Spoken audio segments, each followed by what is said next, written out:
Viens un peu ici, toi.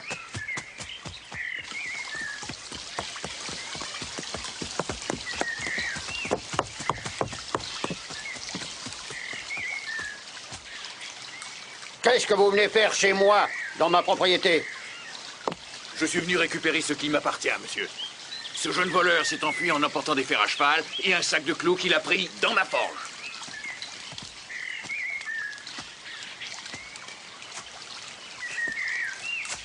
En avez-vous la preuve? La preuve est que ce qu'il m'a volé est là. Alors je ne voudrais pas être obligé d'appeler la police. Ils sont mes invités et ils ont le droit d'être sur mes terres.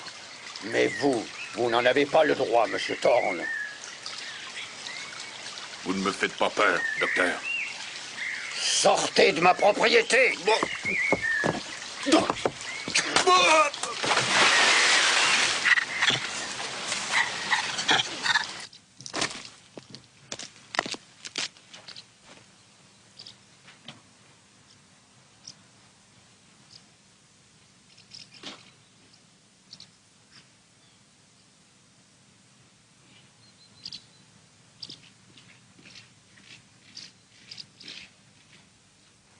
Revenez le plus vite possible. Je vous assure que vous n'avez aucune inquiétude à avoir, ma chère. Nous serons mariés dans quelques semaines. Il faut que je reparte pour Londres. Au revoir, monsieur. Je tiens à vous remercier de ce très agréable week-end. J'espère vous donner un peu plus de mal aux échecs la prochaine fois. Oui, mais rassurez-vous, vous avez été un adversaire très valable. Je vous remercie. Je raccompagne Percy et je reviens tout de suite. Oui, va.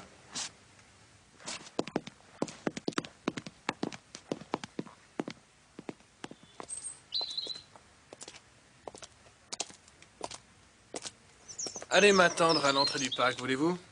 Bien, monsieur.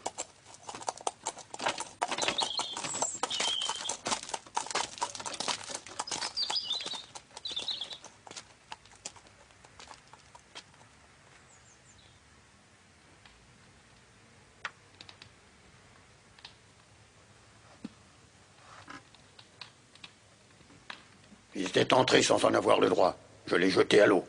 Et voilà tout. Mais enfin, père, je n'arrive pas à croire que Thorne aurait pu... Je ne te permets pas. Tu fais partie de cette conspiration contre moi, toi aussi. Oh, non, père. Je vis avec vous.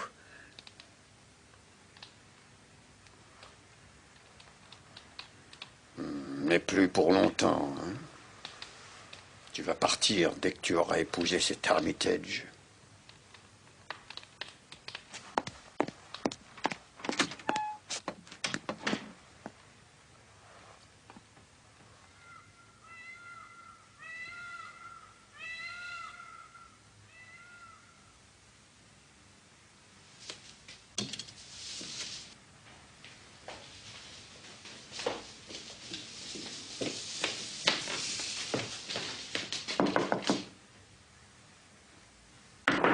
Oui, qu'est-ce que c'est?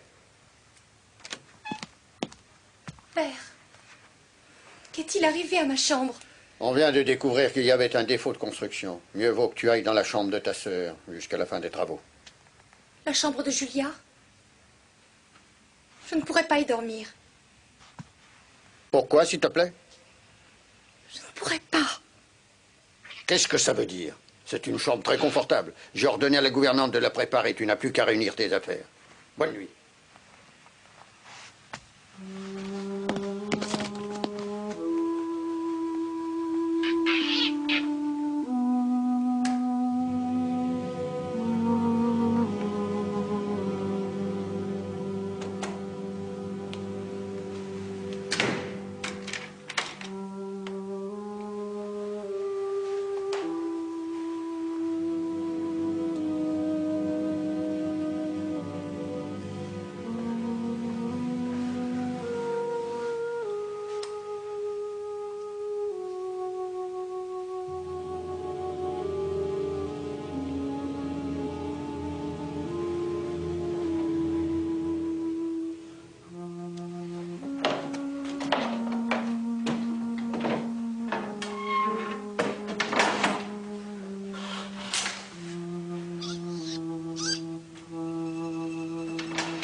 Ça va ce soir, mon garçon? Bonne nuit. Bonne nuit, mon garçon.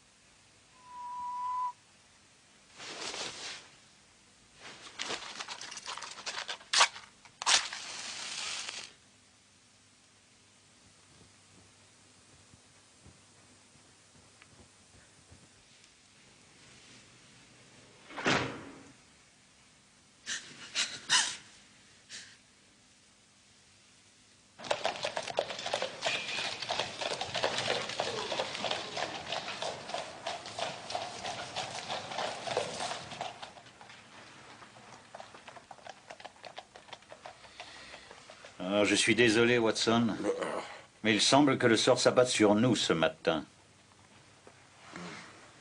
Quoi? Madame Hudson a été réveillée. Elle s'est vengée sur moi et moi sur vous. Enfin, il n'est que 7h15. Qu'est-ce qu'il y a? Le feu? Non, non. Une cliente. Il faudra attendre un moment avant qu'elle tire, monsieur. Bon, seulement un petit moment. Madame Hudson est maîtresse dans l'art d'allumer un feu de cheminée.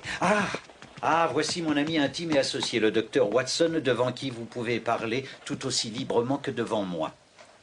Je suis enchanté. Oh, Madame Hudson, auriez-vous la gentillesse de servir une tasse de café bien chaud à cette jeune femme? Je crois remarquer que vous frissonnez. Ce n'est pas le froid qui me fait frissonner. Qu'est-ce que c'est? C'est la peur, monsieur Holmes. C'est la terreur. N'ayez plus peur. Vous avez frappé à la bonne porte. Nous allons vous aider. À ce que je vois, vous êtes venu par le train ce matin. Alors vous me connaissez? Non, mais j'ai remarqué la seconde moitié d'un billet de retour dans la paume de votre gant gauche. Vous êtes parti tôt, mais vous avez dû faire un trajet dans une charrette anglaise sur des routes difficiles pour arriver à la gare. Oh, ne voyez là aucun mystère. Sur votre manche gauche, il y a des éclaboussures de boue qui se trouvent à 7 endroits différents. Les marques sont fraîches. Il n'y a aucun véhicule, mis à part la charrette anglaise, qui éclabousse de cette façon si particulière. Et cela n'arrive que lorsqu'on est assis à gauche du cocher. Tout cela est parfaitement vrai.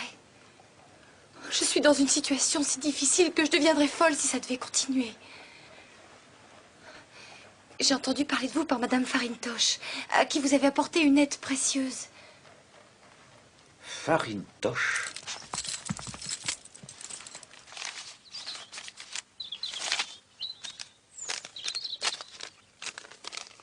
Ma chère Hélène, il m'est difficile de vous conseiller vu que rien de ce que vous me dites n'est certain.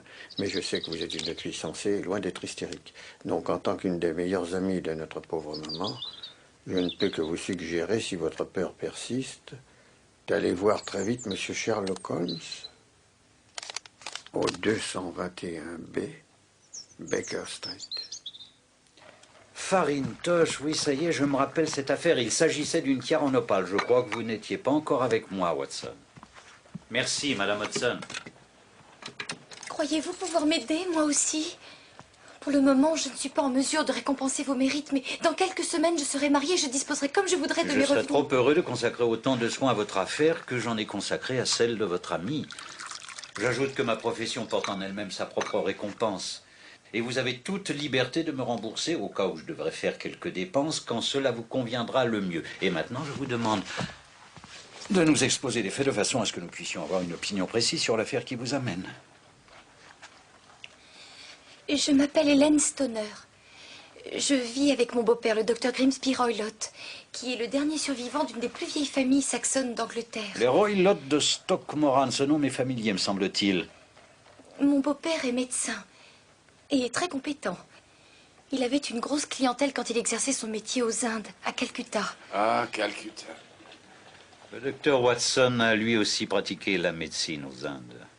Oui, j'étais alors rattaché au 5e régiment de fusiliers.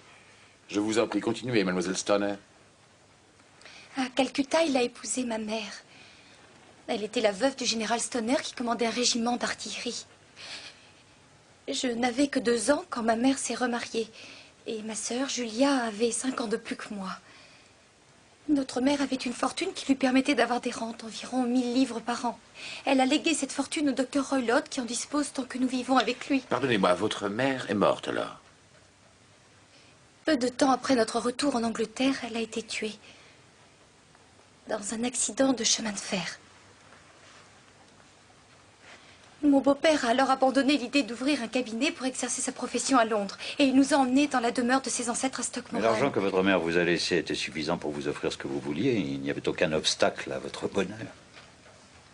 C'est vrai, mais tout à coup, mon beau-père a beaucoup changé. Au lieu de se faire des amis et d'échanger des visites avec nos voisins, qui ont d'abord été très heureux de voir un Roylott revenir dans la demeure de ses ancêtres, il s'est enfermé dans sa maison et il se querellait tout le temps avec les gens. À certains moments, il est difficile de lui éviter des ennuis avec la police. Il est devenu la terreur du village. Il autorise les visiteurs? Non, excepté mon fiancé et quelques gitans nomades. Des gitans? Des vagabonds à qui il a donné le droit de camper sur ses terres. Il disparaît parfois avec eux pendant des jours. Avec ce que je viens de vous dire, vous imaginez facilement que ma pauvre sœur Julia et moi, nous n'avions pas une vie très heureuse. Aucun serviteur ne voulait rester, alors c'est nous qui avons dû entretenir la maison. Quand je l'ai perdue, elle n'avait que 30 ans.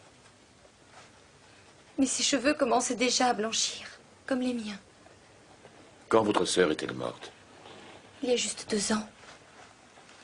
C'est de cela dont je suis venue vous parler.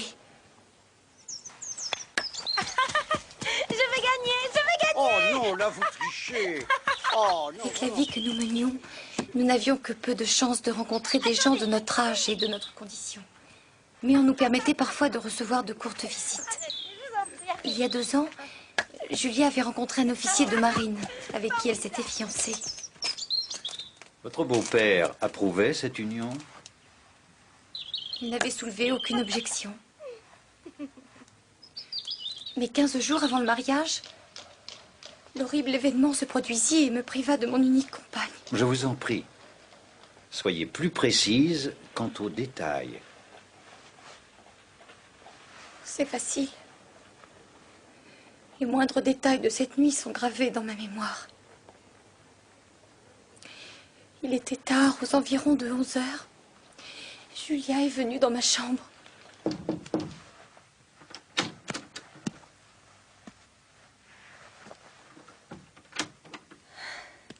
Il fume encore ces horribles cigares. Tu devrais prendre cette chambre jusqu'à ton mariage.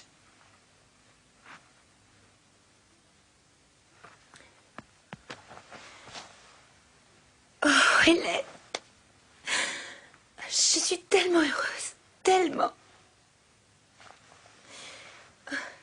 Et en même temps, je suis malheureuse de te laisser toute seule ici. Mon tour viendra sûrement. Tu vas me manquer. Ne dis pas ça. Je viendrai te voir. Et puis, tu sais, ton fiancé m'a promis de me trouver un officier qui aura autant de galons que lui et qui sera beaucoup plus joli garçon.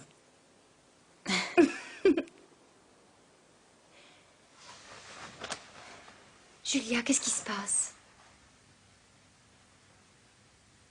Hélène, est-ce que tu as entendu quelqu'un siffler au milieu de la nuit? Je suppose que ce n'est pas toi qui siffles en dormant. Bien sûr que non, pourquoi? Ces dernières nuits, toujours aux environs de 3 heures du matin, j'ai été réveillée par un sifflement doux et bas. Je ne sais pas d'où il venait, mais je me disais que tu l'avais entendu. J'ai un sommeil plus profond que le tien. C'était peut-être un gitan qui sifflait. Bien. Ce n'est pas grave.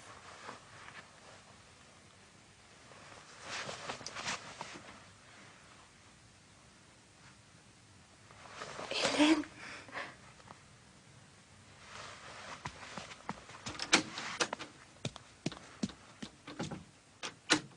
Est-ce que vous vous enfermez toujours pendant la nuit? Toujours. Mon beau-père a une passion pour les animaux sauvages. Un léopard et un babouin errent continuellement en liberté dans le parc. Nous ne nous sentions en sécurité avec Julia que si les fenêtres et les portes étaient verrouillées.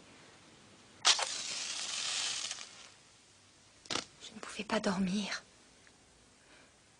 J'avais le pressentiment qu'un malheur allait arriver.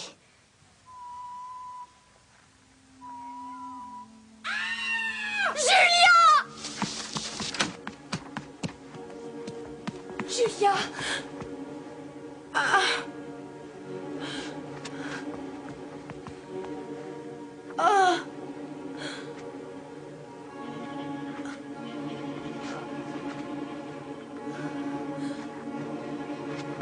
Julia! Ah! Je t'en supplie, aide-moi! Ah! Ah! Ah! Aide-moi!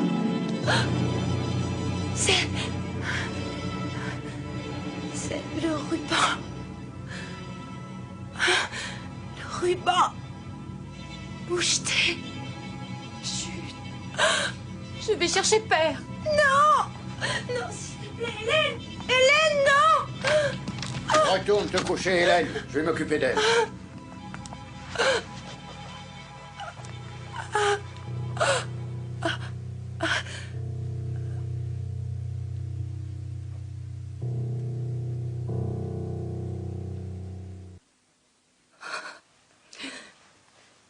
Désolée de pleurer devant vous, messieurs. Ma sœur et moi étions très proches. Oui, bien sûr. Ce que vous avez vécu est horrible.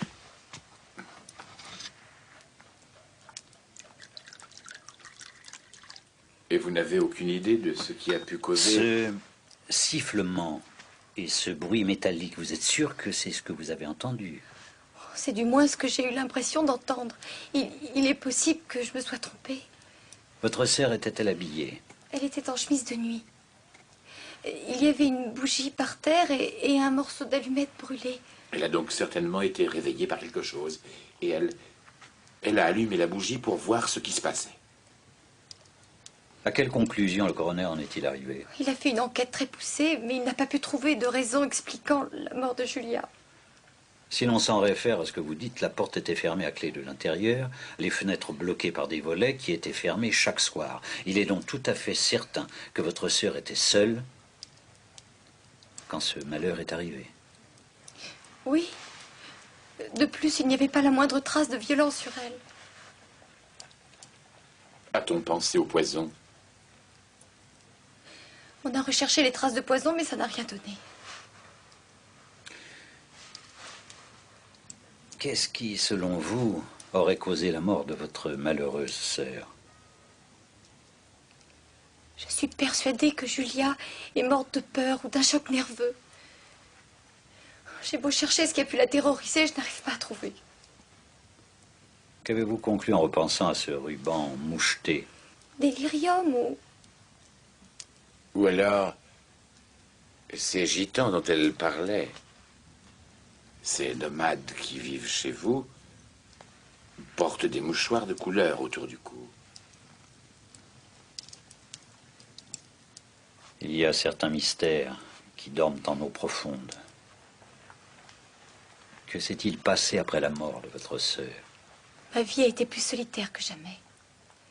Jusqu'à il y a un mois, quand un de mes amis, que je connaissais depuis des années, m'a fait l'honneur de me demander en mariage. Il s'appelle Monsieur Percy Armitage. Mais vous alliez vous marier dans quelques semaines. Alors, pourquoi êtes-vous venu ici alors que le bonheur vous attend? C'est qu'hier, les réparations ayant commencé, les murs de ma chambre étaient percés. Ce qui fait qu'hier soir, j'ai été forcée d'aller dans la chambre où Julia était morte. Forcée de dormir dans le même lit qu'elle. Oh, imaginez ma terreur quand j'ai été réveillée par le même sifflement que celui qu'elle avait entendu avant de mourir. Vous avez allumé? Oui, mais je n'ai rien vu. Oh, j'étais trop nerveuse pour dormir. J'ai quitté la maison sans bruit, j'ai loué une voiture avec un cocher. Je suis venue à Londres vous demander conseil. Vous avez très bien fait. Mais est-ce que vous m'avez tout dit? Oui? Ce n'est pas vrai, mademoiselle Stoner. Vous essayez de couvrir votre beau-père. C'est un homme très violent. Mais c'est aussi le seul père que j'ai connu. Je crois qu'il va être temps de prendre le petit déjeuner.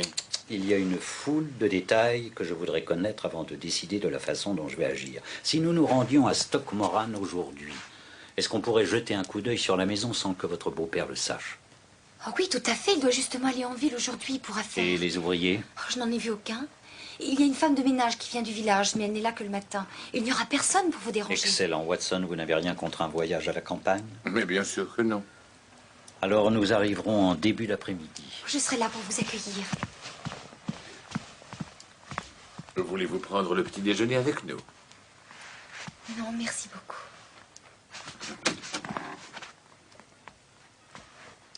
Je sais maintenant que j'ai bien fait de venir.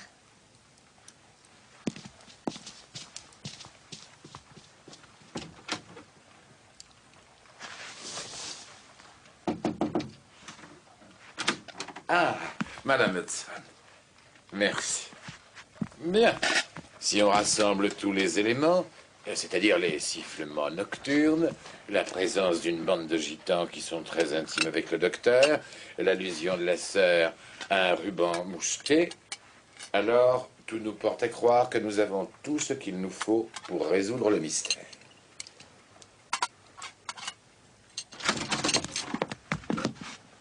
Lequel de vous deux est Holmes? C'est mon nom, monsieur.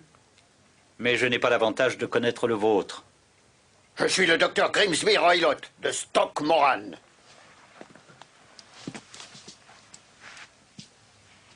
Dans ce cas, docteur, veuillez vous asseoir. Non, je ne le veux pas. Je sais que ma belle-fille est venue chez vous ce matin. Qu'est-ce qu'elle est venue vous dire? Il fait encore assez frais à cette époque de l'année. Qu'est-ce qu'elle est venue vous dire? Mais on dit que les récoltes promettent d'être bonnes. Ah, vous ne voulez pas me répondre?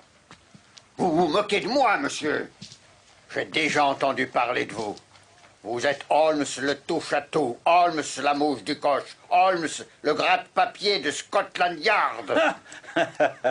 Vous avez une conversation des plus divertissantes. Ayez la gentillesse de fermer la porte en vous en allant. En cette saison, il faut éviter les courants d'air. Je sortirai quand j'aurai dit ce que j'ai à vous dire. Je vous conseille de ne pas vous mêler de mes affaires. Je sais que mademoiselle Stoner est venue ici.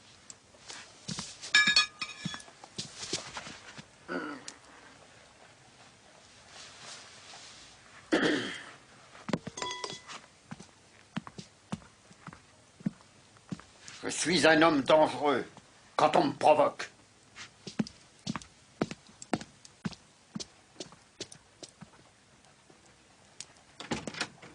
Je vous remercie, Madame Hudson. Ce n'était qu'un client.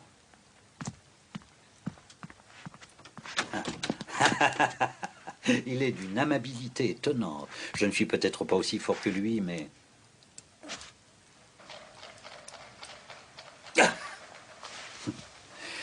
Il a eu en plus l'insolence de me confondre avec un représentant officiel des forces de police. Cet incident donne du piquant à cette nouvelle enquête. J'espère que notre pauvre cliente n'aura pas à supporter les conséquences du fait que cette brute l'ait suivie jusqu'ici. Il y a quelque chose que j'aimerais approfondir. Il s'agit de la vie professionnelle de Roylott aux Indes. Si elle était si réussie que ça, pourquoi l'aurait-il abandonnée pour mener une vie d'aristocrate démuni? Mon ami Coombs doit le savoir. Coombs était à Calcutta à peu près à la même époque. Alors allez voir votre ami Coombs et demandez-lui ce que nous voulons savoir. De mon côté, je vais aller consulter certains documents qui, je l'espère, me donneront certaines indications nous permettant de faire avancer notre enquête. Retrouvons-nous à 1 heure sous l'horloge de la gare de Waterloo. Ceci, bien sûr, si vous avez fini de prendre votre petit déjeuner. Oh, votre revolver.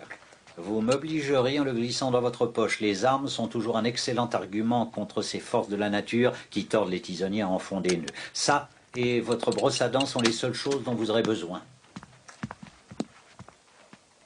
J'ai vu le testament de la mère de notre cliente. Elle était en effet à l'abri du besoin. Elle avait une rente annuelle de 1100 livres à sa mort. Mais avec la chute des prix agricoles, cette rente n'est plus maintenant que de 750 livres. Chacune des filles à son mariage peut demander 250 livres. Donc si jamais les deux filles s'étaient mariées, notre monsieur Grimsby Roylott n'aurait plus qu'un maigre revenu. Et même un seul mariage suffirait à le ruiner. Oui. Conclusion, c'est lui qui a le meilleur mobile pour l'instant. Avez-vous pu trouver Coombs? Oui, je l'ai trouvé. Ça n'a pas été d'une grande facilité, mais j'ai finalement réussi à le trouver grâce à Swanson chez Barnes. Il a connu Roylott à Calcutta. Il a confirmé ce que notre cliente a dit. Et il a ajouté quelque chose de très étonnant. Voilà, il semble que toute une série de vols ait été commis dans sa maison à Calcutta. On a soupçonné un indigène qui était son domestique. Roylott a immédiatement voulu punir le voleur. Il était fou furieux et a battu à mort le pauvre garçon. Il a échappé de peu à une condamnation à mort, mais il a été condamné à une longue peine d'emprisonnement. Et celui qui est revenu vivre ici était amer, et on voulait à la terre entière. Ah, Watson. De cruauté ici-bas. Quand un homme intelligent décide de se consacrer au crime, le pire est à craindre.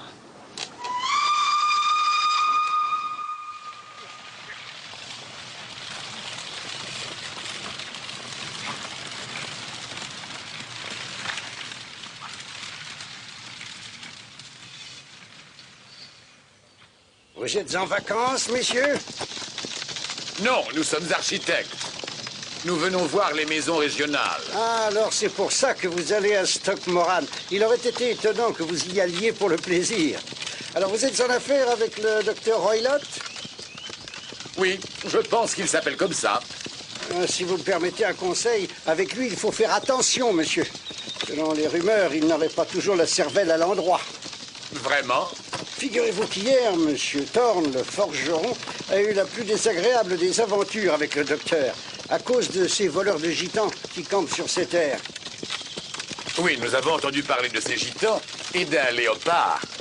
Les gens racontent que le docteur a jeté monsieur Thorne dans la rivière dans un accès de colère épouvantable et notre forgeron est loin d'être une demi-portion. C'est inouï. Mais dites-moi, il n'est pas allé porter plainte? Il allait le faire, mais mademoiselle Stoner l'en a dissuadé. C'est la belle-fille du docteur. Elle l'a payé de son propre argent pour qu'il ne porte pas plainte. Enfin, du moins, c'est ce qu'on raconte. C'est une bien étrange histoire. Vous avez entendu, Holmes? Plus j'entends parler de notre nouvelle cliente, et plus mon admiration augmente. C'est une jeune femme très bien et à tout point de vue. Arrêtez-nous là, je vous prie, cocher. De qui parlez-vous, Watson? De Mademoiselle Stoner, bien sûr. Elle est admirable. Ah, Mademoiselle Stoner. Qu'est-ce que tu crois qu'on va rapporter aujourd'hui, papa?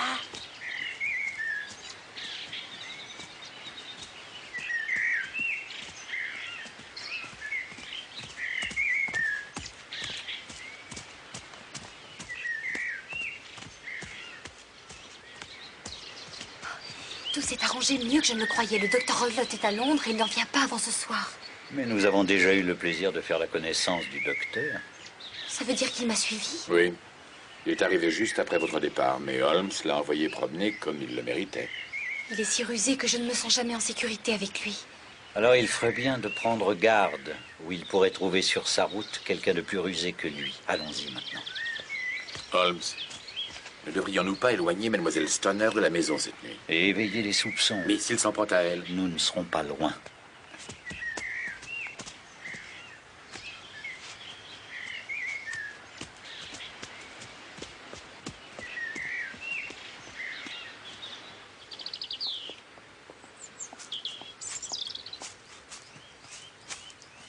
Alors là, c'est la chambre du docteur Roylott. Là, c'est celle de votre sœur, et là, c'est la vôtre. Oui, mais maintenant je dors dans celle-ci. Oui, pendant qu'on fait les travaux.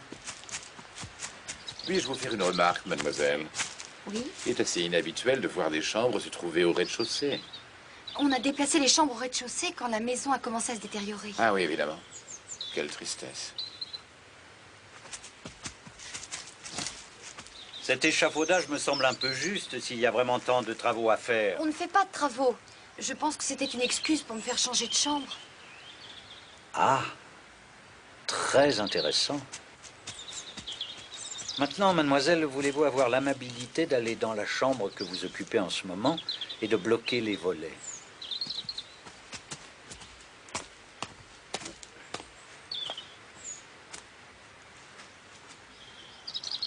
What?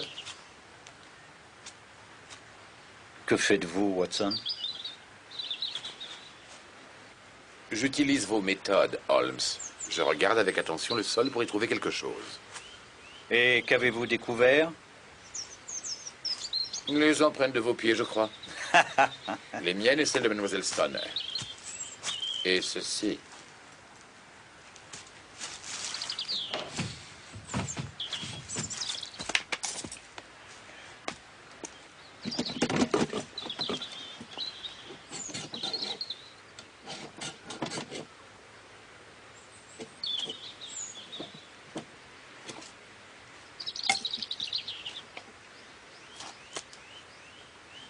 Personne n'aurait pu les forcer s'ils étaient bloqués.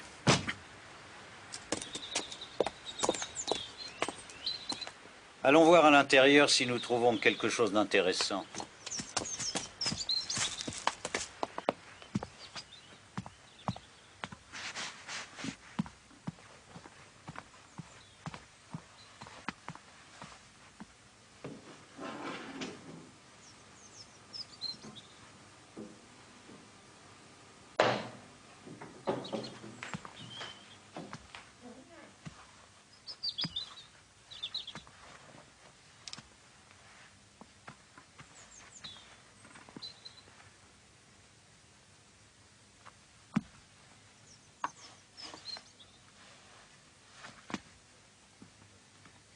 Cette sonnette sonne chez qui?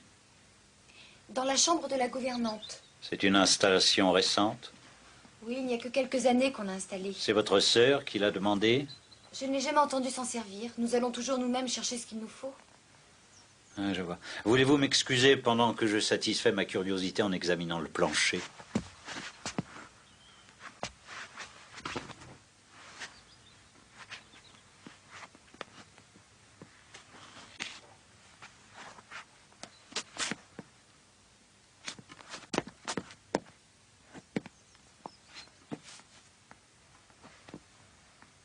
Elle ne marche pas. C'est très curieux.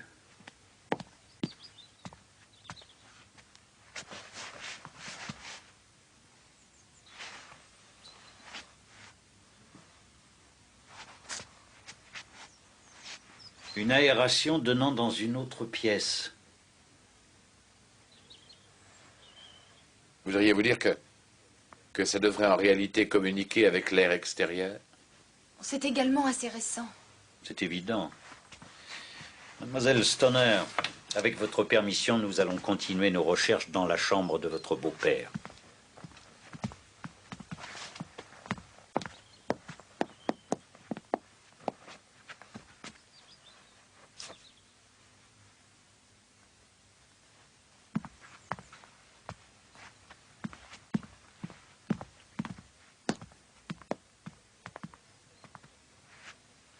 Qu'y a-t-il là-dedans? Mon beau-père y met ses papiers. Alors vous avez déjà regardé à l'intérieur? Une seule fois. Il y a plusieurs années, je me souviens que c'était plein de papiers. Y a-t-il un chat à l'intérieur? Non, quelle curieuse question. Très bien. Regardez ça. Non, nous n'avons pas de chat. Mais après tout, un léopard est un gros chat. Oui, mais une soucoupe serait insuffisante pour satisfaire un léopard. Mademoiselle, si c'est un léopard, vous le tenez en laisse. Avec ce genre de laisse, Watson?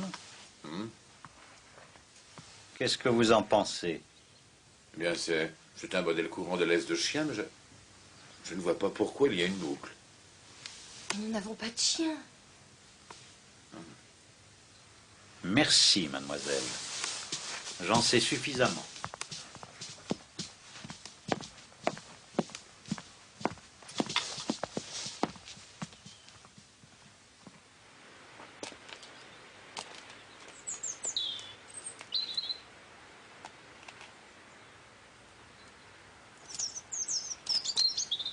J'allais lui demander s'il voulait du thé.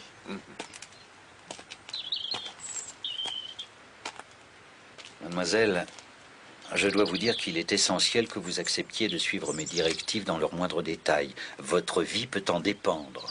Oh, je ferai tout ce que vous me direz de faire. Tout d'abord, en venant ici, nous sommes passés devant une petite maison. L'abri du jardin. Est-ce que les fenêtres de la chambre de votre sœur sont visibles de ce pavillon? Oui. Vous en êtes certaine? Oui. Alors nous en ferons notre base. Il faut que vous mangiez. Nous avons déjà dîné, n'est-ce pas, Holmes?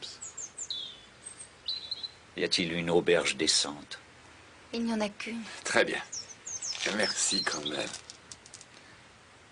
Maintenant, mademoiselle Stoner, quand votre beau-père reviendra, vous devrez vous enfermer dans votre chambre, en prétextant une migraine. Ensuite, quand vous entendrez votre beau-père aller se coucher, vous irez à la fenêtre, vous débloquerez la fermeture, vous ouvrirez les volets.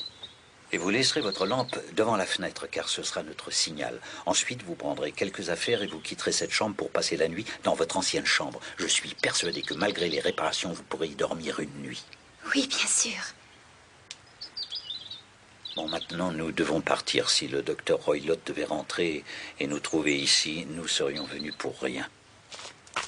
Je pense, monsieur Holmes, que vous savez déjà ce qui s'est passé. Pour l'amour du ciel, dites-moi de quoi ma sœur est morte. Un peu de courage. Si vous faites ce que je vous ai dit de faire, alors soyez certaine que nous allons écarter le danger qui vous menace.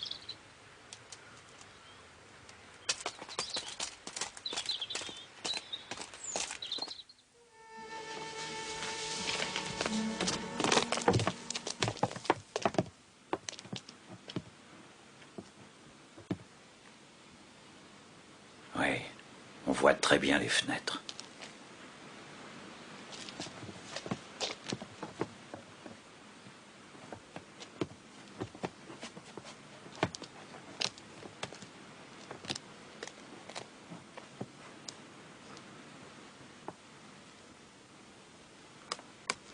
À votre avis, ça va prendre toute la nuit, Holmes? C'est possible. Tout est possible. Quand un médecin tourne mal, il est le plus dangereux des criminels. Il a du sang-froid et il sait ce qu'il fait.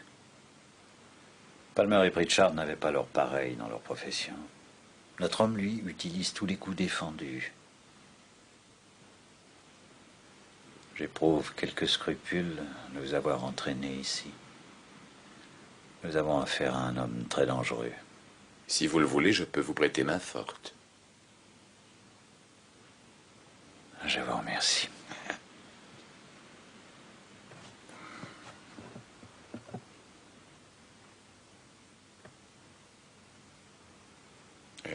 Il est évident que vous en avez vu bien davantage dans ces chambres que moi je n'ai pu en voir, Holmes. Non. J'en ai probablement déduit un peu plus. Vous vous rappelez que mademoiselle Stoner nous a dit que sa sœur avait senti le cigare du docteur Roylott? Et alors? La ventilation. On installe une ventilation, un nouveau cordon, et une femme qui dort dans le lit meurt. Je ne vois pas très bien où est le rapport. Avez-vous remarqué quelque chose de particulier au sujet du lit? Non. Ce lit est fixé au plancher. On ne peut pas le déplacer. Il doit obligatoirement rester dans la même position par rapport à la ventilation et à cette corde suspendue. Disons que nous l'appellerons ainsi, vu que ce n'est pas un cordon de sonnette et qu'il n'a jamais été destiné à en être un. J'ai l'impression que je commence à voir où vous voulez en venir.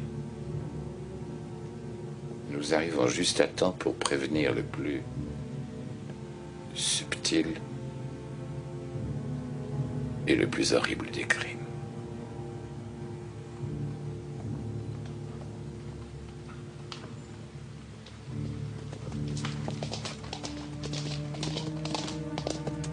Ah, doucement, doucement.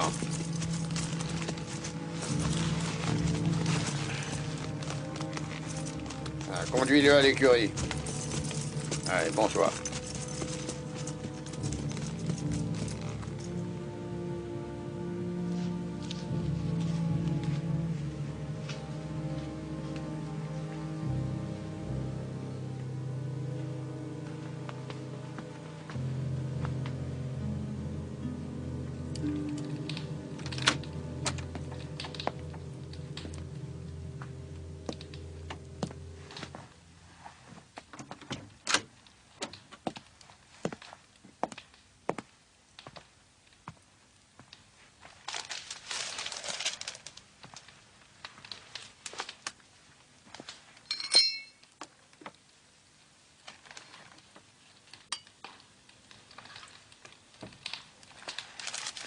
passé une bonne journée?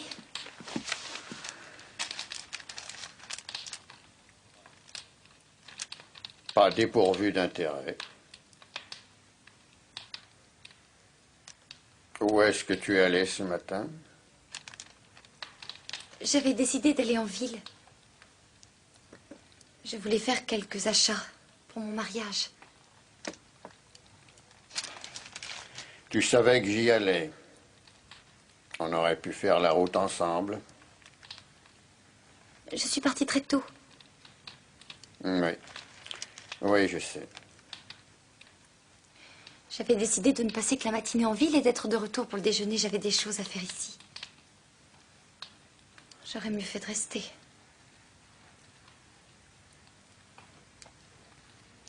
Tu as toujours été une menteuse de premier ordre.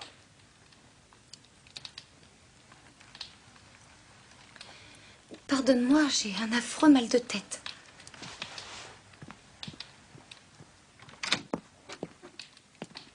Holmes le touche-à-tout. Holmes la mouche du coche. Holmes le gratte-papier de Scotland Yard.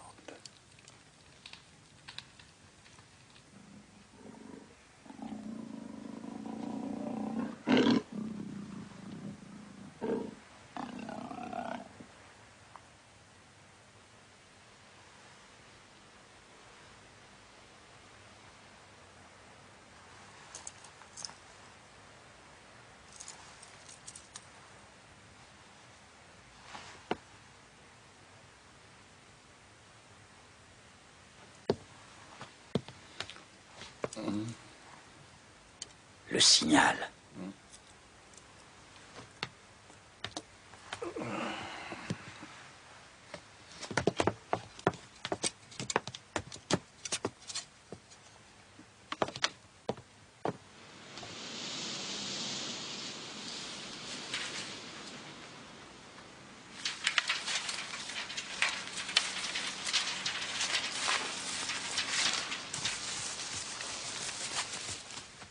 Couchez-vous!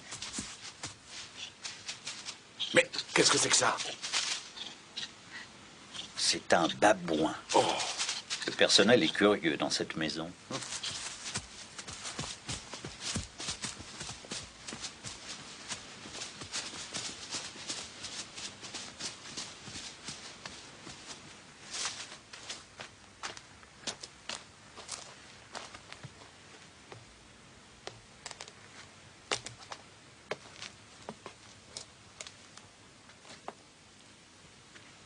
Nous allons nous asseoir.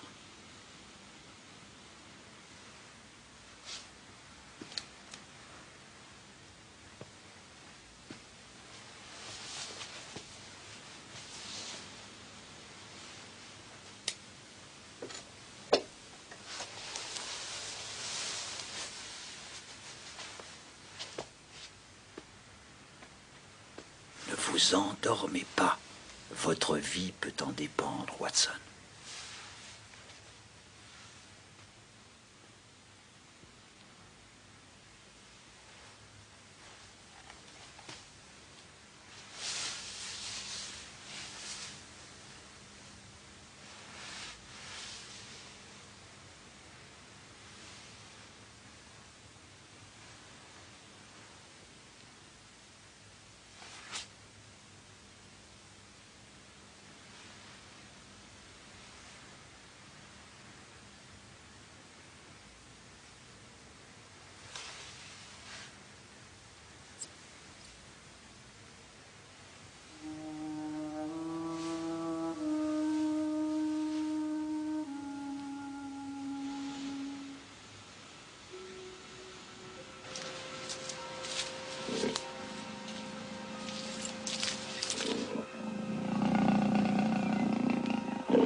Vous le voyez, Watson? Vous le voyez?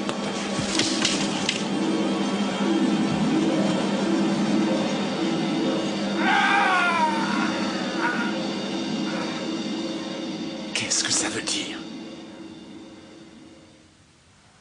Ça veut dire que c'est fini. Et que c'est peut-être une très bonne fin. Venez, Watson, et prenez votre revolver.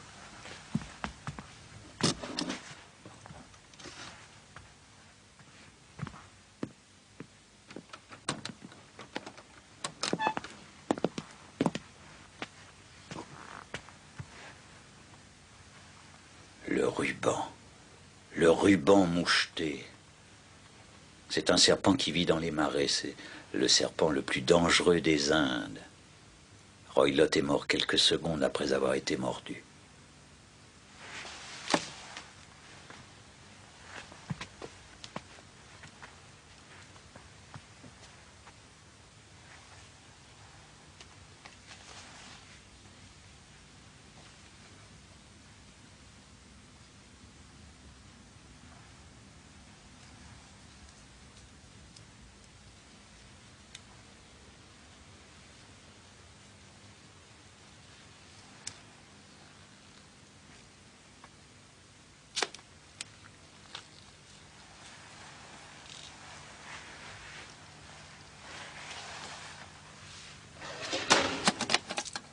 Voyez-vous, Watson, la violence appelle la violence.